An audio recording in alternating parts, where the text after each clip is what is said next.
તો ખેતર આંટો મારવા માટે આવી છે. આ મકાઈની અંદર આપણે દવા બનાવી હતી છાંટવાની, પણ હજુ વાડ છે નહીં વાંધો આવે.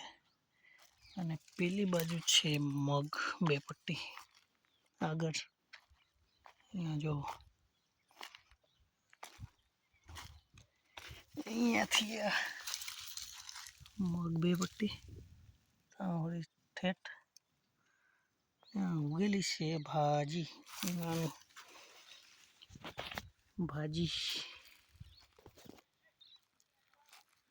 જો નાની નાની ભાજી ઉગેલી છે બરફની.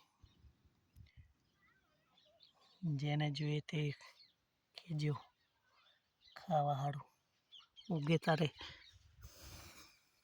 મોટી થાય તારે ઉગત ઉગી જાય. અને પછી ભેંસોને નાખવામાં આવે. આ જો આ બીજી ઉગેલી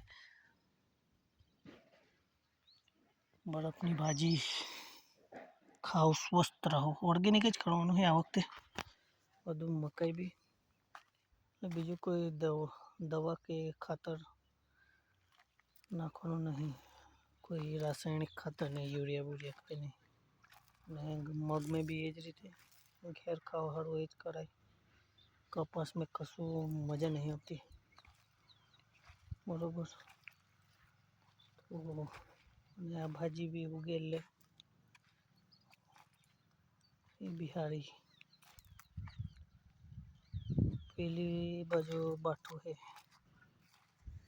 આગળ પેલું લીલું લીલું દેખાય. હા, બાઠું બી સારું ઉગી ગયેલું છે. આ તુવેરો બધી મળી જાય ને ઉખેર નાખી પછી કંઈક બીજું વાવેતર કરવું પડશે કંઈનું કંઈ.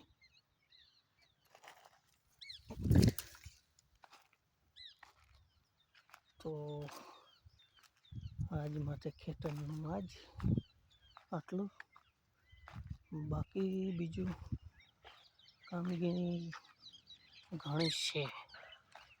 ઘણી કામગીરીની અંદર માળો બનાવવાનો છે અહીંયા, એટલે ખાલી રાખી છે જગ્યા અહીંયા. અહીંથી આટલી ભીંડીની ભાજી બી ઉગી ગઈ. ખાટી ભીંડી જો, બરફની ભાજી બધી જ ભાજી ઉગી છે. લૂણી છે તો વાંધો નહીં. બીજું બી નવું નવું આગળ આવે. આખા 3-4 મહિનાનો જે ચાલે છે આખું કંઈક આખી ફાર્મિંગ બ્લોગની અંદર આખી સિરીઝમાં કંઈ ને કંઈક આવ્યા કરે ખેતી રિલેટેડ. અને બીજા કંઈ બ્લોગ આવશે એ બી ચેનલ પર મળશે. તો સપોર્ટ કરો. બીજું કંઈક નવું હોય કાં તો એ હોય તો તમે કોમેન્ટ કરો અને થોડો સપોર્ટ કરો. અને જોતા રહો વિડીયોઝ, નવા નવા બ્લોગ બરોબર. બાઠું આંબો આ વખતે લેટ છે એવું લાગે. હા, મોડ નથી આવ્યો. બીજા બધા આંબો આવ્યા છે. એક આપણો કંઈ નહીં. હવે બીજું તો આગળ બતાવતા રહીશું કંઈક ને કંઈક અપડેટ હોય તો. નવી ચેનલ ખોલું, હું નામ રાખવાનું બી ખ્યાલ નથી, પણ બ્લોગ બનાવવાનું ચાલુ કરી દીધું, વિડીયો બનાવવાનું ચાલુ કરી દીધું. ખેતીના રિલેટેડ બ્લોગ તો બનાવતા જઈશું, શીખતા જઈશું. અને કંઈક અમને ઓર્ગેનિકમાં હું કંઈ આગળ નવું કરી શકાય એ બી માહિતી મેળવીને જણાવતા રહીશું. તો ગમતા હોય વિડીયો ને એવું તેવું તો કંઈ આગળ શેર કરતા રહો, અને કંઈક તમારું નવું કંઈ સજેશન હોય તો અમને આપતા રહો.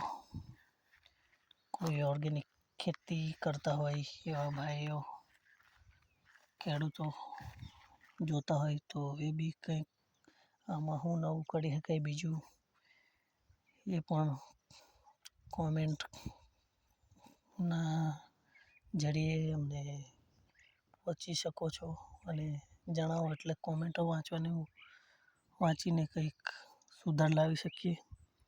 હમણાં તો કંઈ રોગ જેવું દેખાતું નહીં, પણ દવા તો બનાવી દીધી છે. પણ એક વખત આમાં દવા છાંટવાનું એટલું મને ખબર છે કે એક વખત ચાલુ કર્યું, આજે લગભગ ઉત્તરાયણના આગલા દિવસે પાણી વાળેલું, એટલે લગભગ થયા આજે 15 દિવસની થઈ મકાઈ. તો જેમ બી દવા છાંટો એટલે અઠવાડિયામાં છાંટી જ દેવાનું. આજે શનિવારે છાંટી એટલે બીજા શનિવારે છાંટી દેવાનો. રવિવારે છાંટો, રવિવારે છાંટી એટલે રવિવારે બીજા રવિવારે છાંટી દેવાનું. એટલે અઠવાડિયામાં તો રેગ્યુલર કન્સિસ્ટન્સી રાખવાની, જ્યાં સુધી મોટી ન થઈ જાય. જેમ વિડીયો બનાવવામાં રાખવું પડે મારે, એવું બધું કંઈક જોયેલું છે વિડીયોમાં, વ્લોગમાં, એમ કે એ બધું કન્સિસ્ટન્સી રાખો એટલે બધું ચેનલ બિહારી ચાલે મેળવાય. એ રીતે આમાં બી કંઈકનો કંઈક રોગ આવી જાય તો એ ના આવે. આપણે અઠવાડિયે દવા છાંટીએ તો એવું બધું હોય. તો કંઈ નહીં, આજ માટે આટલું જ. બાકી બીજું દવા બનાવી છે એ છાંટે ત્યાંનાથી દિવસનો કંઈક વિડીયો લઈ શકાય, લઈશું. જેવો સપોર્ટ મળે એ રીતે પછી આગળ અમે બી મહેનત કરીશું ડિજિટલમાં બી. આમાં તો કરવું જ પડશે ખાવા માટે, પેટ ભરવા માટે. તો ચાલો, લાઈક, શેર, સબસ્ક્રાઈબ અને ફોલો બીજું કંઈક પ્લેટફોર્મ પર જોતો હોય તો. બાકી યુટ્યુબમાં